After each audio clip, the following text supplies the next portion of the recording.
NASA's Jet Propulsion Laboratory presents the Von Karman Lecture, a series of talks by scientists and engineers who are exploring our planet, our solar system, and all that lies beyond.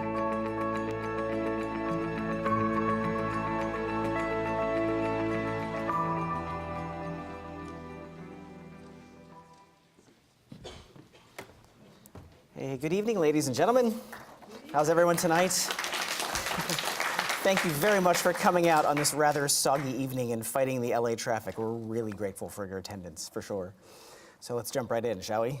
The Nuclear Spectroscopic Telescope Array, or NuSTAR, which launched in June of 2012, is the first telescope in orbit to focus X-ray light.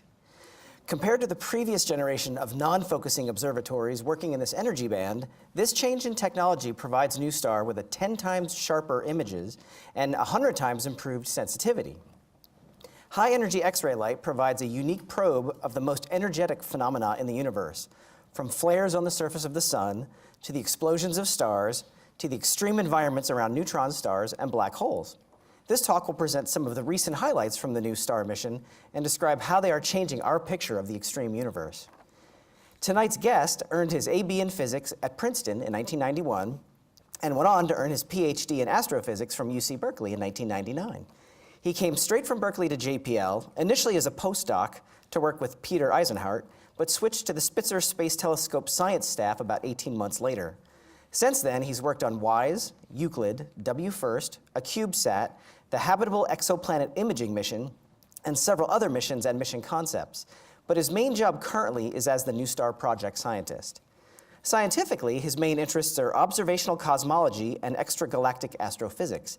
But he's had a sideline finding the most distant objects of various source classes, including the most distant object, like period, the most distant galaxy, the most distant radio galaxy, the most distant quasar, the most distant galaxy cluster, and the most distant supernova. He's also very interested in fields where infrared satellites and X-ray satellites make important contributions. Specifically, distant galaxy clusters and obscured black holes are both well served in observations in those two wavelengths. As one might expect, he's a very enthusiastic observer, having logged more than 500 nights at telescopes worldwide over the past 20 years. Ladies and gentlemen, please help me welcome tonight's guest, Dr. Daniel Stern.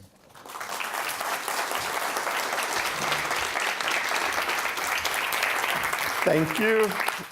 Thank you for braving the weather and coming out for this. I'm excited to have the opportunity to talk to you about some recent highlights from the NuSTAR mission. Here is the artist's conception of NuSTAR, and I'll talk about spinning black holes, exploding stars, and hyperluminous pulsars. And I list a couple other missions that I'm involved in if people have questions afterwards about those. So diving in a little bit, so NuSTAR is the Nuclear Spectroscopic Telescope Array. Our little tagline is bringing the high energy universe into focus. We were the, not quite right in that tagline. We're not the first to focus high X-ray light, period. We're the first to focus high energy X-ray lights, the more energetic X-rays. And we have a change in technology that brought about a factor of 200 gain in sensitivity compared to what has flown before us.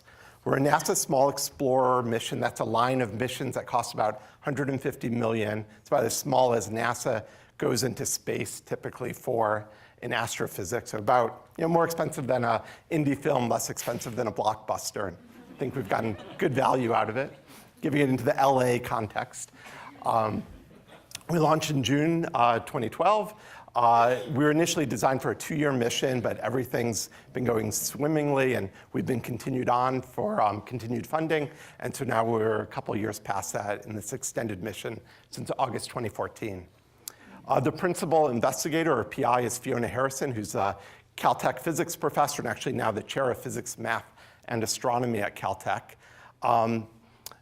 We were the first mission that NASA selected with a female PI, which is both very exciting and also kind of embarrassing because it was about 50 years into NASA's history before that had happened.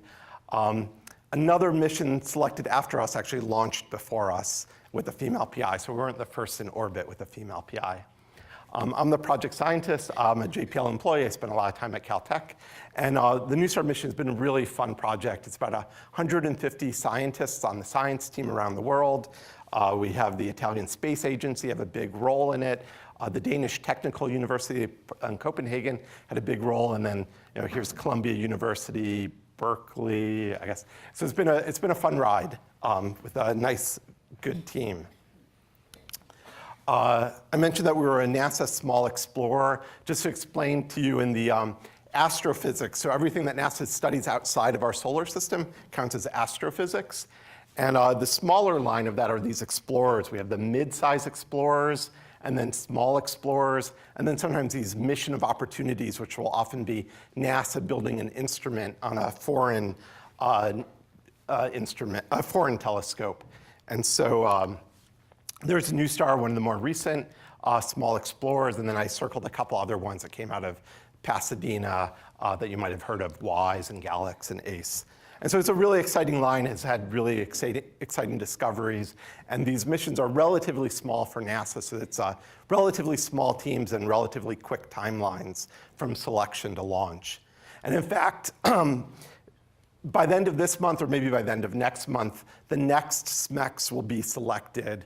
They do a multiple stage down select. So at this point, there's 3 missions competing for 1 slot. One of those 3s is called SphereX. It comes out of Caltech and JPL. So hopefully, maybe even next week, we'll find out that the next SMECs will be coming out of JPL as well, and you'll be able to hear a talk about that in a couple of years. Outline for the talks, I'll start off with a little bit of overview of what the NuSTAR mission is like, the engineering of it, the launch of it, and then I'll hit on those 3 science topics from the title of the talk. And here's the website, and here's the artist's conception of what NuSTAR looks like. We work in the high energy X-ray regime. So this is the same energy X-rays or energy light that doctors and dentists use to study your body, that airport security use to study your luggage. These are very penetrating light. They're able to go through material. We're not sending out X-rays and then studying X-ray images the way doctors do. Instead, we study some of the most energetic, powerful phenomena in the universe that create X-rays, like supernovae, the sun, black holes, and use that to understand the extreme universe. We work in the high energy or hard X-ray regime. I'll try not to use the term hard, but that's the technical term. We're the first mission to focus X-rays in this high energy X-ray regime. There have been several missions that have done the similar things in the lower energy X-rays. I have a picture here of Europe's XMM Newton satellite. You might also have heard of NASA's flagship Chandra X-ray Observatory that works in a similar energy regime. Those missions launched about 15 years ago and are continuing and doing really exciting work in the lower energy X-rays. And we actually partner up a lot with those missions to get a full X-ray study of interesting objects. NuSTAR, I keep saying that we're focusing optics, so I'll describe that a little bit. We're the first focusing X-ray satellite in orbit. Previous generations of X-ray satellites use something called coated aperture optics, which are like a pinhole camera, or I like to think of it as kind of have like a LED screen with lots of holes in it, and then the satellite's slewing across the sky, just rotating around, and you watch how the shadow pattern changes, and you're able to figure out where the X-rays are coming from in the sky. And so that sort of design, this coated aperture optics, by nature gets you blurry images, you need really big detectors, you need this big LED shielding thing. And so it ends up being a very heavy satellite. I have a picture here of the European Integral satellite. NASA also has a coated aperture satellite up in orbit right now called the BAT Alert Telescope on the SWIFT satellite. Those sort of designs are pretty heavy, and if you're a NASA person, you know heavy means expensive. It costs a lot to launch things into space, so you try to make them as light as possible. NuSTAR instead does focusing optics, and X-ray focusing is a little bit tricky because if you had like your usual antennas like we see here, or like radio dishes you see, or normal optical telescopes, X-rays tend to like to go right into it and penetrate through. And so when you want to focus X-ray light, you have to do grazing incidence optics. So the X-rays come and you kind of nudge them, almost like a rock on a lake. And so our design is something called Ultra One optics. We have 2 bounces to the X-rays, and then it sends them down, focuses them on where we have our detectors. The optics end up, so rather than looking like a dish, it's a cylinder nudging the light in. And in fact, what we do is we have 133 shells, concentric shells, almost like Russian nesting dolls, that make up our optics. So our optics are about yay big. They weigh about 50 kilograms, and they focus the light in. Here's a picture from a Scientific American article about a year before we launched, a year and a half before we launched, where they took pictures of different parts of NuSTAR being built. And this shows you the top-end view of the optics. So you have these concentric shells, 133 of them, with little graphite spacers. This is a big effort to build this thing. And we actually built 3 of them. We launched 2 of them on the satellite. So this change in technology buys NuSTAR a huge gain. We're about 10 times, or even more than 10 times sharper images, about 200 times more sensitive images. And actually, because we weigh so much less than that other design, we're about a quarter of the cost of the integral satellite, for example. So it's just a game changer in high energy astrophysics. Here's an example showing you what that change buys you. Here's an optical image of a nearby galaxy, NGC 1365. It's a barred spiral galaxy. It's just the pretty picture is a ground-based optical image. And then what I'm showing you here is the beam size, or essentially the pixels, for some of the other high-energy satellites in orbit. So Integral has this big circle here. Swift's pixels are about the size of the full moon, roughly about 20 arc minutes versus 30 arc minutes. And then NuSTAR's beam size is about the size of Mars. And so we get much, much sharper images. We're able to, whereas Swift and Integral might have said NGC 1365 has a lot of high energy X-rays coming out of it, with NuSTAR you're actually able to map it. And so here's an example of another nearby galaxy, IC 342. Again, the background image is an optical image from the ground of this nearby spiral galaxy. The purple is the NuSTAR image of it. And we actually see 3 sources. You see 2 bright guys in the outskirt, and there's actually a little bit of high energy X-ray light coming from the center of the galaxy. And so with Swift or with Integral, all the previous satellites just would have seen there's X-rays coming from this, and they wouldn't have known if it was 1 source, 3 sources, coming from the center, from the outskirts. So it's a total game changer in what you're able to do. A little bit on the technology that allowed it. So here's the optics I showed you. We have 2 of them, actually, just to get more collecting area. Just a fun little story. They sit in something called the trash can, or we called it the trash can before launch, till the guys who were building it said, "Can you stop calling it the trash can?" And yeah, so the optics are yay big. They focus the light down on these detectors. We have 2 sets of detectors, one for the optics. They're both pointing at the same patch of sky. The detectors, whereas your cell phones use a silicon detector to detect optical light, for high energy X-rays, you have to do a little bit of change. It's cadmium zinc telluride detectors. These detectors were all built at Caltech by Fiona Harrison's group, which is one of the world leaders in these high energy detectors. These were built specifically for NuSTAR. Both the detectors and the optics, we flew an earlier version of NuSTAR on a balloon called the High Energy Focusing Telescope, or HEFT, which was really a proof of technology that the detectors and the optics worked. It just flew for a couple of hours, a couple of days, was able to look at very bright objects, but showed to NASA that this worked, and then that allowed us to then propose and get accepted as a satellite mission and really be able to exploit this energy regime. And then finally, the third key part of the technology is that these focusing high energy X-ray optics have very long focal length. You need a really large separation from essentially your lens and your film, or your lens and your detectors. For NuSTAR, this is 10 meters, 30 feet, or about the length of a school bus. Chandra and XMM, those flagship lower energy missions, had similar focal lengths for their telescopes, but they were billion-dollar class missions. They were able to launch on a big rocket, fully extended. For NuSTAR, we had to extend after launch because we had to go on a little cheap, less expensive launch vehicle. And so we had this extendable mast that was built in Goleta, California, pretty close to Santa Barbara, by a company that specializes in extendables in space. They have about more than 100 things, some in orbit, some on Mars, with 100% success rate. The design for the one on NuSTAR was based on something that launched about 20 years ago on the shuttle, called the Shuttle Radar Topography Mission. And so it was a very similar design to that. And then here's just a sense of scale. Here's a picture towards the end of the integration and testing of NuSTAR. So there's the two optics modules. The mast is deployed in there, and there's a person, just to give you a sense of scale. So we're a little bit bigger than a person. Our launch was this interesting launch vehicle called the Pegasus launch vehicle. Here's a little video of it. This actually isn't our launch. We launched at night, and so this is just archival footage of a launch. But essentially, they use an L-1011, a Lockheed 1011 jumbo jet as a first stage, takes the rocket up to 30,000 feet, drops it for 5 seconds, it ignites, and then takes you up into space. And so this all happened in June. The airplane took off from the Kwajalein Atoll in the Marshall Islands.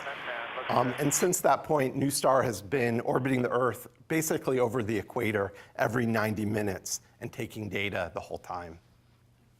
I heard on NPR this morning they launched a Pegasus. They did another Pegasus this morning, if you had heard, with something called Cygnus, studying hurricanes. But there's beautiful videos of that. I just was watching that. So we get into space. First thing you do is you deploy your solar panel just to stay power positive. Exercise it, you're able to move the spacecraft around. And then about a week after launch, we deployed this extendable mast so that we could start focusing the X-ray light. And so this is the artist's conception of what that looked like. There's our 2 optics modules. We have 2 detectors down here. And basically the launch and then this were the 2 really scariest parts of the mission. This took about 40 minutes, and just like the launch, it went perfectly.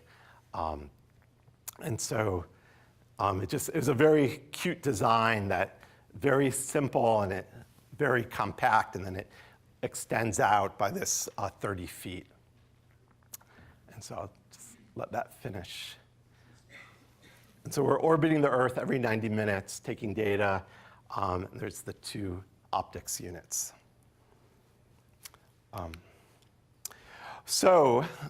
With this very successful launch and this great new technology, we've been doing a range of really game-changing observations. I'll talk about first black hole spin measurements. So first off, what's a black hole? I could give a whole 1-hour lecture on black holes, do more than that even. We're not going to do that today, but just real briefly, black holes are these sort of crazy things that, if I take this ball and I throw it up, it comes back down. If I throw it higher, it takes longer to come down. If I throw it really hard, it would go up into space and reach, escape velocity and go out into space and escape the gravitational pull of the Earth. So way back, actually, even back in the 1700s, Immanuel Kant kind of did a thought experiment that you can imagine if you had something that its escape speed was the speed of light, then not even light would be able to escape from it. And so Immanuel Kant actually kind of came up with the idea that black holes might exist. And there was many centuries later before physics started showing that, yeah, we do predict they might happen. And that actually the first black holes were found by a Caltech astronomer, Martin Schmidt, about 53 years ago using the Palomar telescope with 3C273. So these are incredibly odd objects in the universe, very heavy, very dense, and very fascinating objects. A couple of things that we know about black holes. We know that there's a big black hole in the center of every large galaxy, weighing millions to billions of times as much as the sun. We know that there are smaller black holes weighing a bit more than the sun, 10 or a couple tens of times as much as the sun, peppered throughout galaxies. There's thousands in our own galaxy, and we see them in nearby galaxies. So astronomers, like all astronomers, know black holes exist, and that there's different types. Oddly, we only know of one in this intermediate range between the small and the big, and that's a big issue that I'll talk about a little bit later. Highlighting some more Southern California astronomy, one of the best studies of the nearest big black hole to us comes out of Andrea Gez's group at UCLA, and they've been using, for the last 15, 20 years, very advanced techniques on the biggest ground-based telescopes to watch stars moving in the center of our galaxy. There's a couple dozen stars that they've now been tracking for 20 years, and they find that they're all orbiting around a single point. You can use just high school level physics to figure out how much that single point must weigh, and it's about 4 million times as much as the sun. It's very dim. You see it flaring every once in a while. And there's basically physics tells you that the only thing that could be that heavy and that dense is a black hole. And so this is one of the best studied black holes, is that one in the center of our own galaxy. Over the last 15 years, we've come to appreciate that probably all big galaxies have something that weighs millions to billions of times as much as the sun at their center.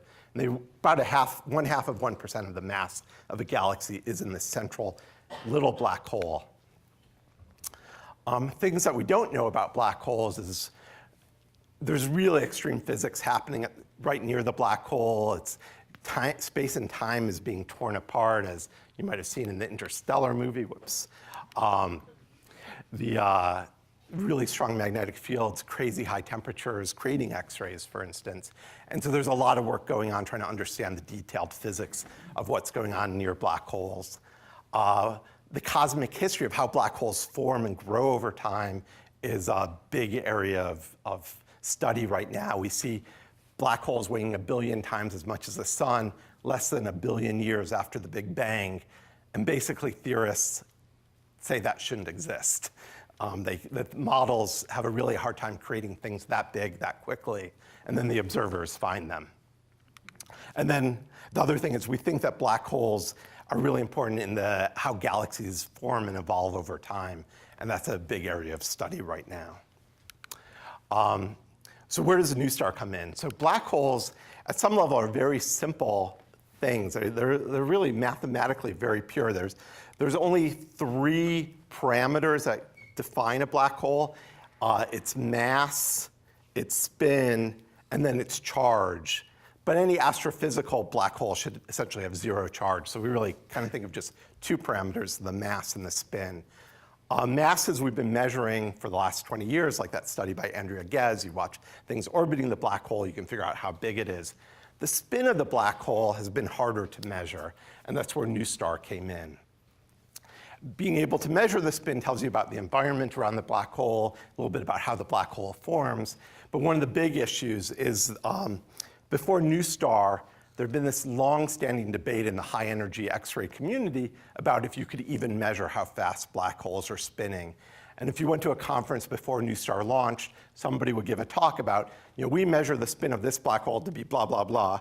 And then the next person would come up and say, you can't measure the spin of a black hole. Here's our model. It tells you, we can take that same data and tells you nothing about how fast the black hole is spinning. So you had these 2 warring camps at conferences, and then most of the community was just sitting on the fence, unsure.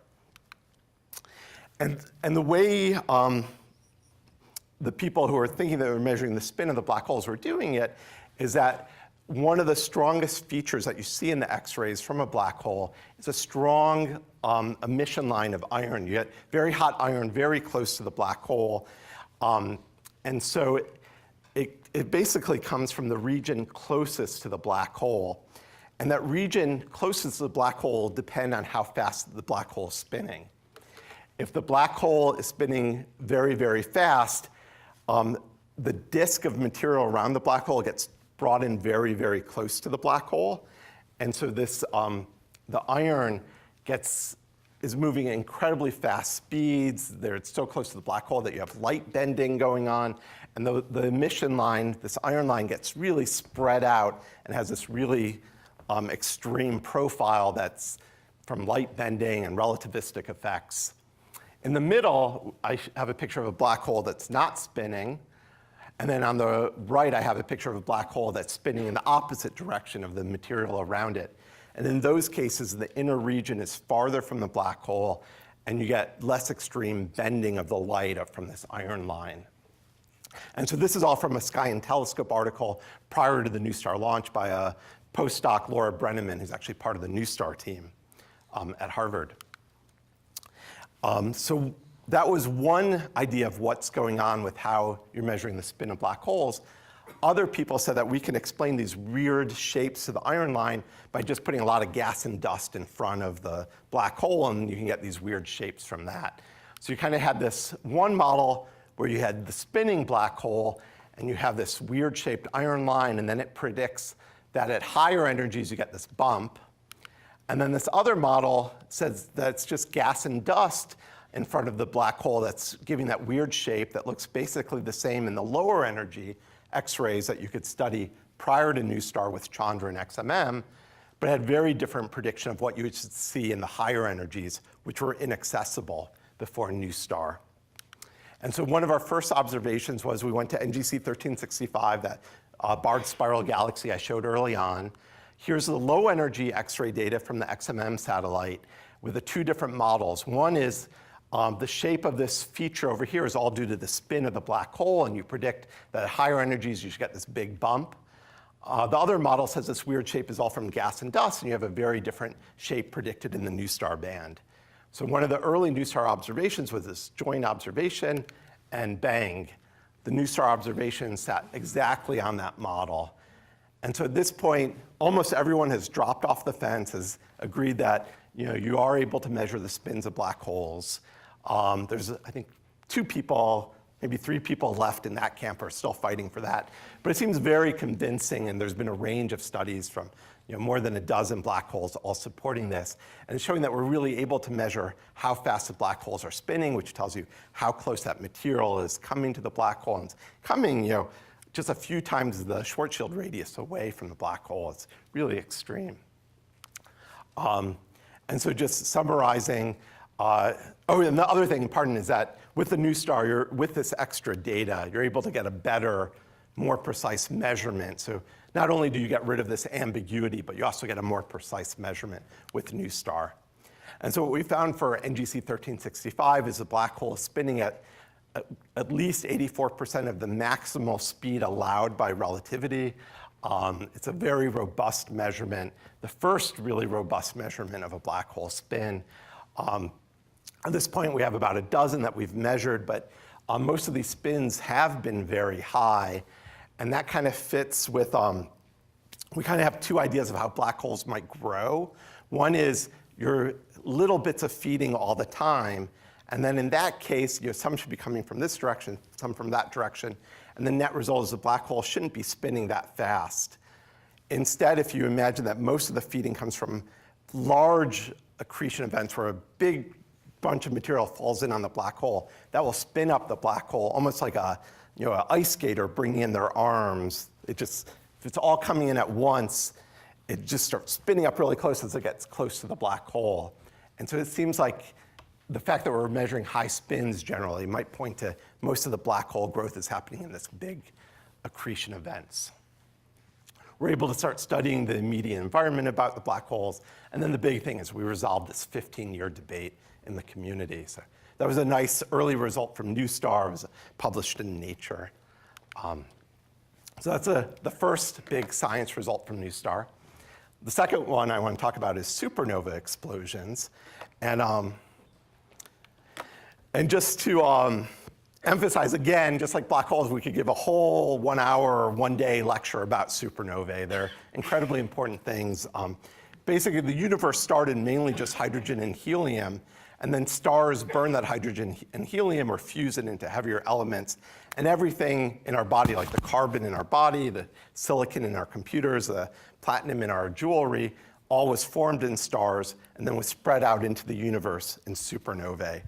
And you might be a little bit confused of how does that happen. As the stars living, like our sun, you have gravity pushing in because the star is very heavy, and then it's burning material that's pushing out. And those balance each other, and we have this largely stable star in the center of our solar system that's burning fuel.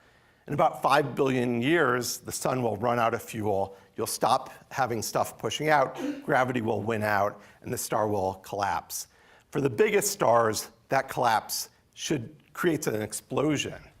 And one way to think of it is you imagine that here's the heavy inner parts of the star, here's the lighter atmosphere of the star, Usually this heavier part's being held up by the burning, the regions below it, but as you run out of fuel, nothing's pushing on this, and then gravity will make the heavy inner parts of the star fall in. The lighter atmosphere will follow it, falling back in, but then it will hit the bottom, and the outer parts will bounce off the heavier inner parts. So this is a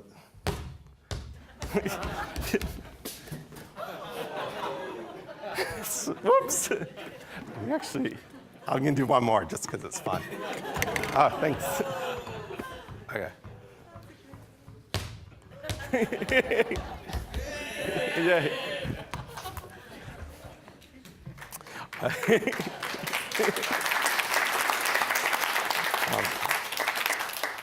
So one little problem in that, though, is that theorists trying to create these supernova explosions on their computers over the last 20 years can't get the explosion to happen.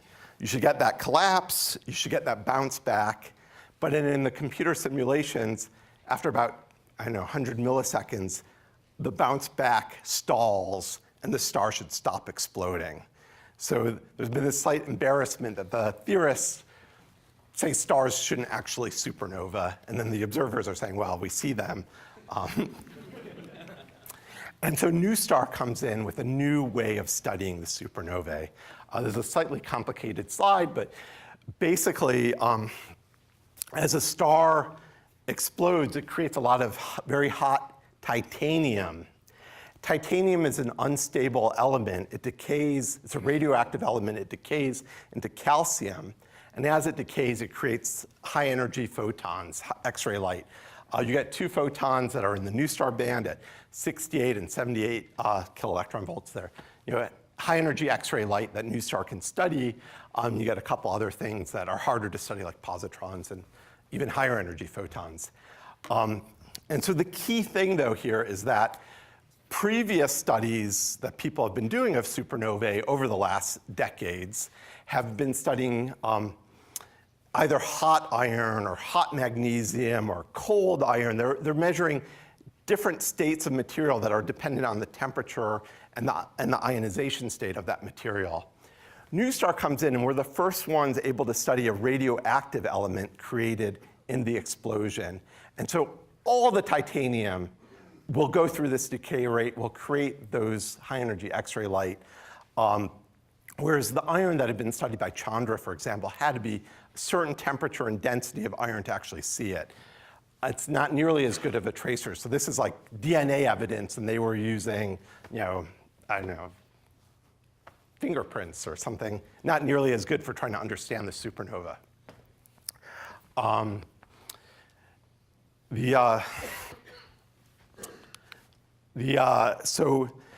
then the other thing, is that this titanium also gets formed in this region where in some models, the iron falls back with the remnant created by the supernova. And then in other models people had, that titanium gets thrown out. So this titanium line is this very good diagnostic between all the different theoretical models of what the explosion should be like. So this was like kind of a holy grail to be able to study the titanium emission from supernova remnants, and that NuSTAR was the first one really to step up and be able to do it well. Before we launched, there were a range of models of what would happen. I said how the models basically say the explosion should stall, and so there were two different ideas out there of how you might break the stall. Some people said, the star should be spinning quickly. When something's spinning quickly, you might get jets forming. That jet might break the stall, and so there are some models where you might break the stall from the jets, and they predicted that the titanium should make this sort of vertical structure around the remnant of the star. Other people had models where basically you get the explosion would stall, and then they would say, well, maybe there's some extra energy input. They would make up different reasons of how you would get it, but that would break the stall. And those models would predict that you'd get this sort of spherical explosion coming out, and so the titanium should be in a ring. And so basically the theorists were very excited to see whether we would see a line or a ring with NuSTAR. Here's just a more colorful model prior to the NuSTAR launch of what you might see with these jets. motivating that. If you looked at the silicon magnesium and the lower energy X-rays with Chandra from the Cassiopeia A supernova remnant is a nearby supernova remnant in our galaxy. There's sort of this structure, this long structure, which people would point to and say, oh, it must be the jet that breaks the stall, and that's the physics that's going on. If you looked at the iron, though, from that same remnant, it mainly made a ring, and so people would point to that and say, oh, it's probably mainly the spherically symmetric explosion that's happening. And so basically, people thought we'd either see this or that with NuSTAR. And this is what we ended up seeing with the titanium.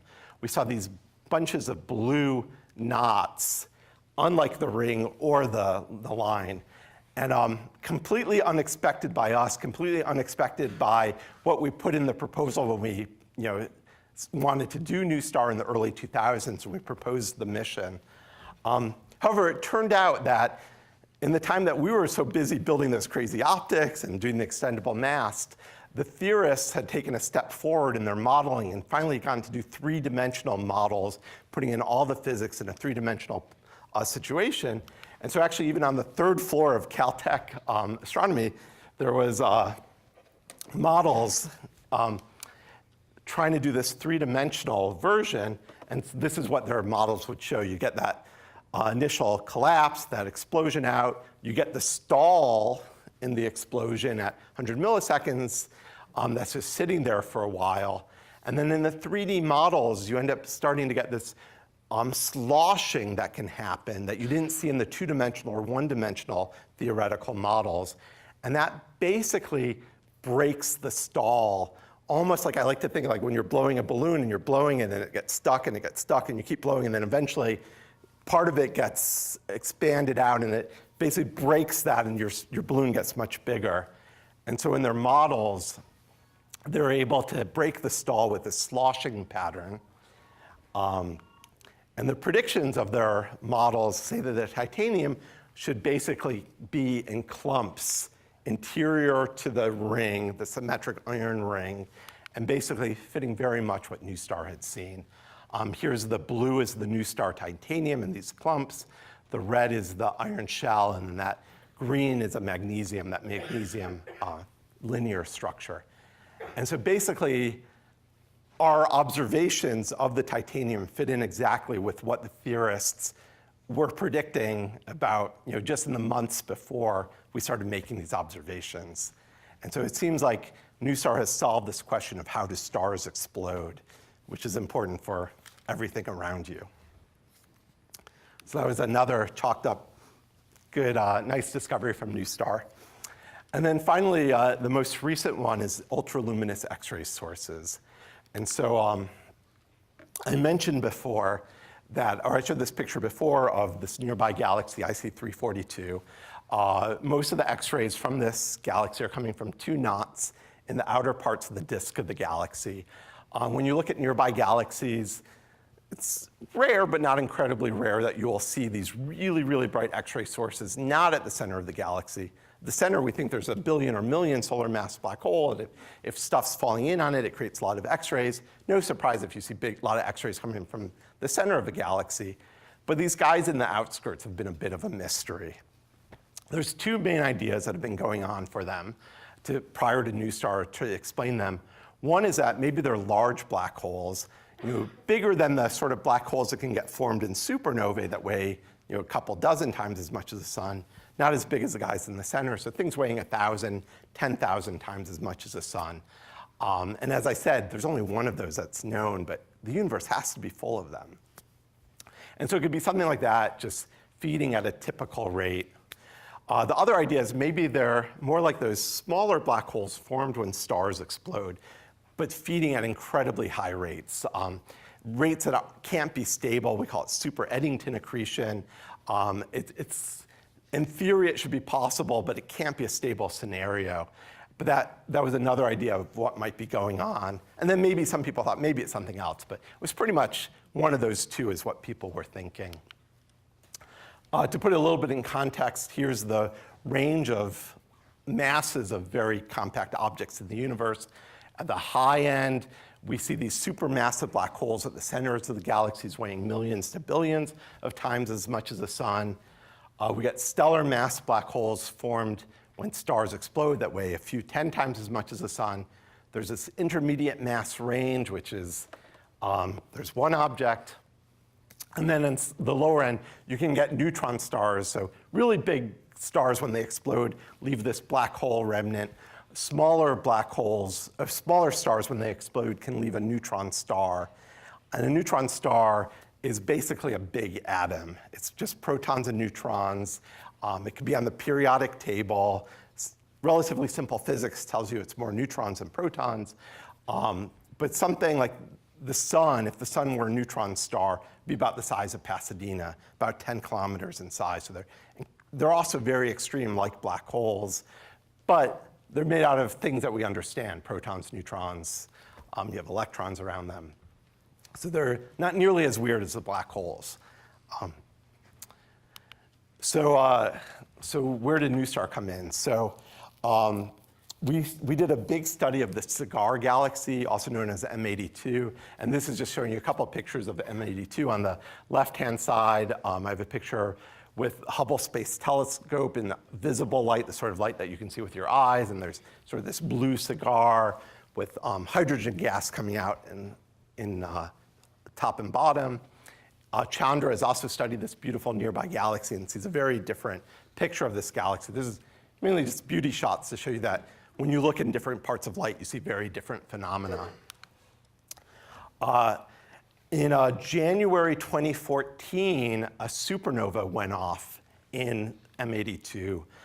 This is a very nearby galaxy, so this is a bright supernova. And in fact, it was so bright that it was found by college astronomy class at University College London on the rooftop in London doing their star party. And one of the students hey, this isn't in my picture in the book. And so they were the discoverers of the supernova. It was the nearest type 1a supernova, which is one of the subclasses, but a very important subclass of supernova. So it was the nearest 1a in 150 years. So incredibly important source for study. Basically every facility on the planet and in space went and studied it. I think this is a Hubble image of that supernova. NuSTAR jumped on it as well. And we spent about a month studying this supernova because there's all sorts of unique features for studying supernova, like I talked about a minute ago, that NuSTAR has unique access to. I'm not going to talk about the supernova anymore, though. We're still working on that. We have some exciting results, but we're still working on it. The big surprise in this study, though, was that towards the center of the galaxy, there are these ultraluminous X-ray sources in M82. There's astronomers are very good at naming things, so there's M82X1 and M82X1 and X2. Towards the center, there are very bright X-ray sources. M82X1 is actually a candidate for this intermediate mass black hole. Not one that everyone believes, but it's one of the relatively good candidates for something like that. M82X2 wasn't nearly as well studied. The blue light here is the Chandra image of the center of that galaxy. And then the pink is NuSTAR. And so basically, NuSTAR is seeing mainly X-rays coming from M82X2, so from the second ultraluminous X-ray source. And so we spent about a month staring at this galaxy. This is probably the longest observation that NuSTAR has done of a single object studying the supernova. But as we were analyzing the data, we saw M82X2, so we started looking at that. We did some analysis of it. There's an Italian postdoc, Matteo Bacchetti, who was doing some timing analysis. And what he found was that not for the whole month, but for more than a week of that month, M82X2 was pulsating. It would get brighter and dimmer, brighter and dimmer. This is something that no ultraluminous X-ray source had ever been seen to do. And what we think is happening is that it's a pulsar. It's like a lighthouse. You have black holes can't do this. Only neutron stars can do this because black holes don't have edges and they're weird things and they can't have charge. So only neutron stars can do this. And it's essentially, it's spinning. It's got, as it's spinning, light's coming out of the edges, along the spin axis. And as that light points towards you, it's like a lighthouse where it gets brighter and dimmer, brighter and dimmer, brighter and dimmer. And so M82X1 was pulsating, I think, every 4.2 seconds for about a week of those observations.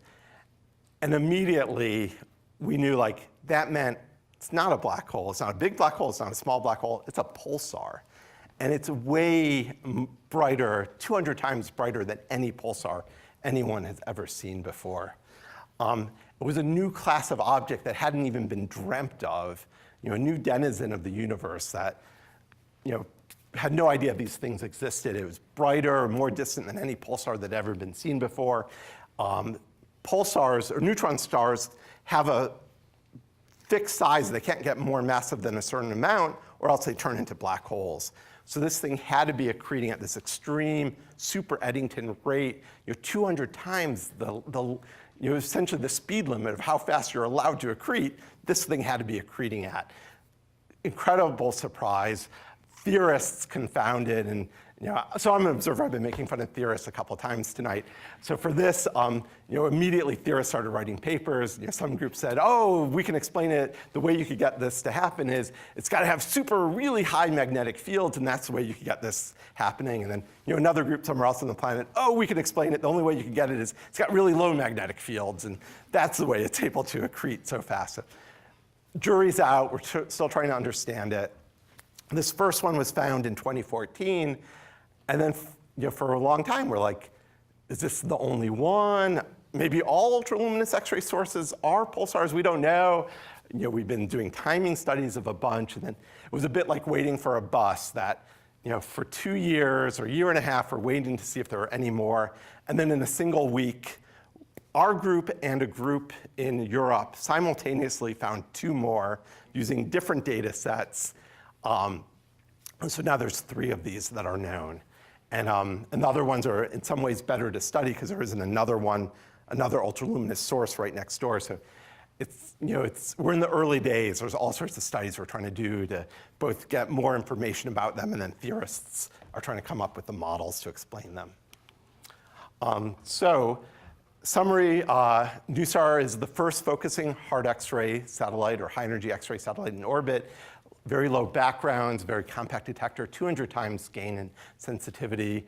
It's been a really fun ride. We're up to more than 250 published papers out of the NuSTAR mission at this point on a whole range of studies. We've studied the sun, we've studied black holes, big black holes, small black holes, neutron stars. It's been a really exciting ride, and I'm glad to have taken you over on part of it. Here's technical details for the X-ray astronomers.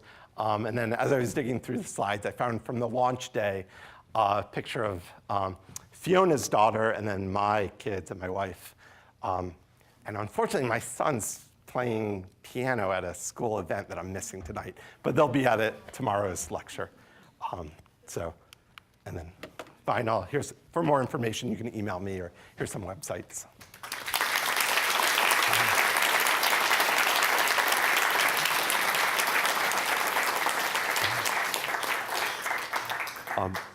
Happy to take questions. There's a mic over there that they prefer if you go there to ask questions.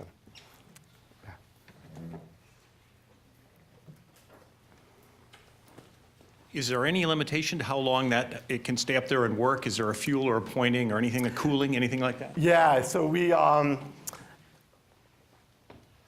3 ways we could lose the mission. One is it could break.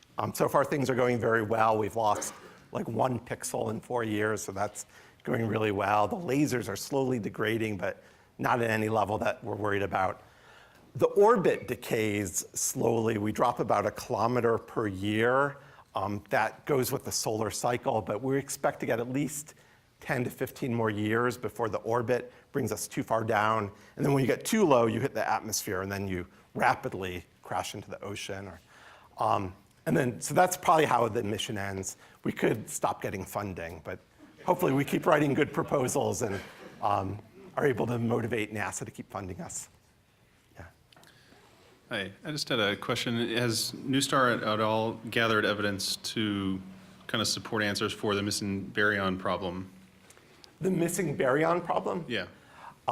Interesting question. I do not think we have done any work on that. That's a lot of the work to try and address that tends to be in the lower energy X-rays or in the higher energy ultraviolet light. Right. Right, Yeah. yeah, I saw your range was down to about 3 keV, so I wasn't sure. Oh, missing baryon or dark matter? Actually, well, you go with dark matter too. If you've seen any interesting spikes around 3 keV. So dark matter, again, could be a whole lecture, but a good fraction of the universe is not made out of protons, electrons, neutrons, things we're used to. There's a weird thing called dark matter, and then there's even a weirder thing called dark energy that is actually most of the universe. The stuff we're used to is about 4% of the universe. NuSTAR has done some studies, has 2 papers now out, looking for evidence of dark matter decay in the NuSTAR band. We've set stricter limits than anyone has set before, but haven't detected it. That would have been the whole talk if we had found anything. Yeah. Any other questions? Or I think we'll call it. We'll be here if anybody wants to come up and ask other questions. But thank you for coming. Thank you for braving the rain, and thank you.